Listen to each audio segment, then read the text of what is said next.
What's going on, guys? It is your motivation guy. That's right, your friend, the one and only Keith Allen. What a beautiful day it is today. You know why? Because we're alive. So, man, whatever you're at, man, enjoy the journey, enjoy where you're at, enjoy growing. We need to be the best that we can be, not only in this game, but also in life. I believe in you guys, man. I say it every single day. So keep going. What I absolutely love about Fortnite is how many different ways there are to win. You know why? Because you could be a fantastic aimer and succeed by just ripping headshots, right? Or you could just be an expert builder and get a dub through that. But in my opinion, there's nothing quite like seeing somebody win by just making a smart play. Problem is, those are really hard to come by. So today, we're gonna be going over 4 strategies that you can use to play smarter in Season 2. These strats are not only gonna help you win fights, but they're also gonna help you do better and understand the metagame and how to set yourself up for victory. Something overlooked way too often. All right, guys, so before we get into today's video, we gotta do the question of the day. Which of these do you think matters the most in Fortnite? Aiming, building, or game sense? I don't really think there's going to be like a clear-cut answer, so I'd love to hear your thoughts. Leave them in the comments below. So if you want to learn even more about getting better at Fortnite, you got to check out ProGuides.com. So we've got courses, videos, and live coaching available from top players. So be sure to like and subscribe before we begin, then follow the link in the description to get started. Ladies and gentlemen, it's about that time. I get so excited during these times. It's time to sit back, come on, say with me, relax, and grab some of my favorite candy. What is that? It's that Bunch of Crunch. And we got to get this going. All right, guys, so mythic items, obviously, they're all really powerful, especially the grappler, drum gun and minigun. But, the only issue behind getting them is the fight that you got to go through. So there are always, at least a few players landing at each spot you can find mythic items, right? And those hectic early games can be extremely difficult to survive. But what if I told you, there was a great way to get those shiny new items without having to deal with those grueling early games? Who wants to know? Sounds too good to be true, huh? But you can do it by using the flank strategy. So let me tell you this, the flank strategy is when you land right at the outskirts of a popular landing spot, loot up, then make your way toward the desired POI.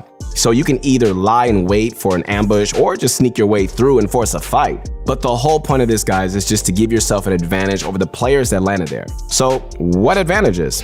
Well, first, your opponents might already be engaged in a fight. If they are, then you can just easily third party and just mop the floor with them, right? Second, they may be low on mats and health after fighting off every single player that landed there, which makes for an equally simple cleanup. And third, they're not going to be expecting players. So, they're going to have their guard down, which should allow you to get the drop in pretty much every instance. So, for example, you can land at the gas station east of the agency and just loot up the chest there. Then head west and just gather loot at the cabin. So by the time you're done, you should be able to make your way over to the agency and just wreak havoc on whoever's still alive. If your timing is lucky, you might even catch your opponents while they're opening the vault. Who knows? So another strat that we're seeing involves abusing those exit portals. Okay, so since every vault, except for the agency, has an exit portal leading only to one spot, so if you cap that spot right, it can lead to the easiest kills of your entire life. Like seriously, especially if you use C4. That strategy is straight up busted and, honestly, it makes me panic a little every single time I hop inside one of those porta potties. Obviously, not everybody takes the exit portal, so you also have to be on the lookout in case they rotate on foot. Overall, the flank strat is a classic, man. It's been around since pretty much the beginning, but got super prevalent during Season X. So Retail Row had a ton of fantastic loot that you could get, so players would land at the factories and, pull off pretty much the same maneuver. So give it a try, guys, in your games and just let me know how it goes. All right, guys, so next thing we want to talk about is the fake base strategy. All right, so not the strat that you might know from FaZe Martos. His was a bit different and involved setting like a literal bait to lure in opponents, which, when we talk about, fake bases here, we mean additional 1x1s you can construct to give the illusion of, more players in an area. Okay, so let's just say that you want to camp out on a hill, right? You can set up just one base and just sit inside it, but anyone passing by is instantly going to know you're alone. However, if you set up an extra one as well, like a decoy base, if you will, it'll seem as if there are 2 players. And to everyone passing by, there's a much more significant threat, right? So passive players are going to look for somewhere more secluded, and aggressive players are going to think twice before pushing. So because of the whole, third party thing, of course, right? So fake bases help keep opponents away. And that's something like very, very critical, especially in high-level matches when, games are stacked. There's only so much real estate available once, the mid-game starts. And then, you want the area you're going to be in as clear as possible. Mainly so you can have an easier time rotating, right? There are going to be fewer players you can, potentially run into, which makes the whole going to the next zone thing a lot more straightforward. So you can even use fake bases as a way to get the jump on aggressive players. Some guys can't even help themselves, right? They just love the W key all the time. So say for instance that you have one of those big bushes available to camp in, right? Why not just spend a few mats setting up a fake base nearby, then just hide in the bush? If they're not too smart, which most players are not, they're gonna get drawn by the base looking for a kill, and that's when you can lay in a clean beam to just push for the kill.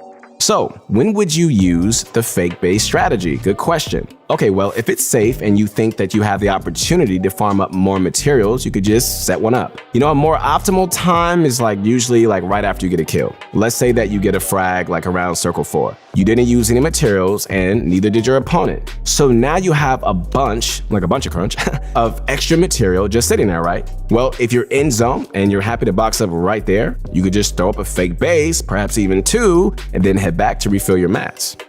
All in all, the fake base is a genius strategy, guys, with barely any cost that can do wonders in keeping enemies away and just setting up for the win. All right, guys, so next up, I want to talk about one item players seem to be struggling to deal with, quite a bit in this season, all right? I'm talking about remote explosives, aka C4.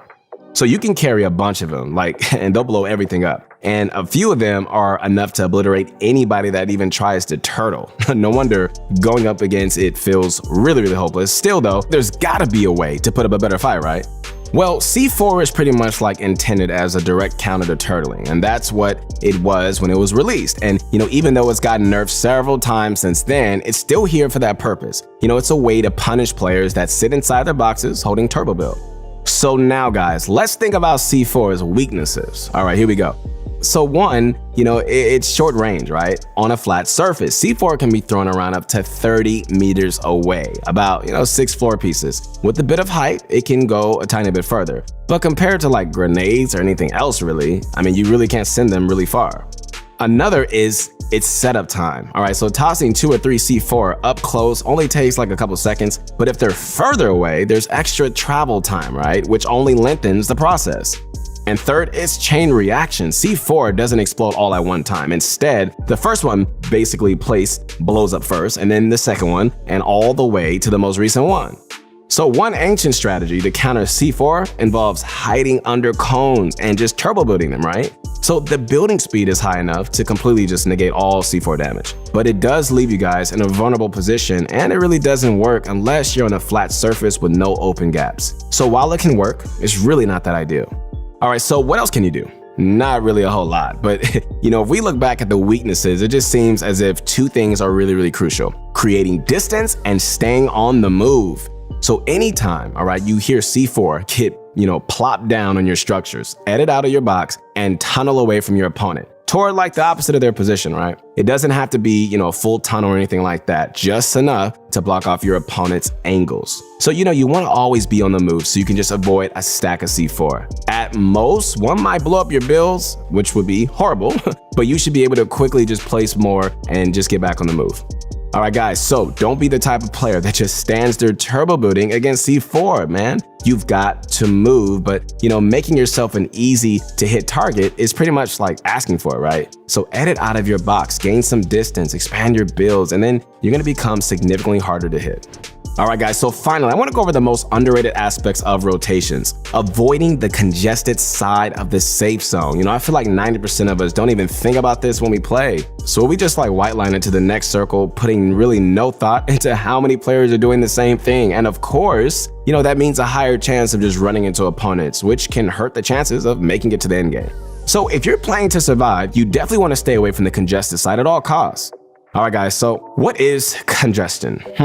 Well, it's what your doctor might call the stuffy nose that lets you stay home. Yeah. But in Fortnite, it refers to the overpopulated areas of the safe zones. And the thing is, by understanding typical player behavior and how circles form, we can just quickly pinpoint the congested and uncongested sections.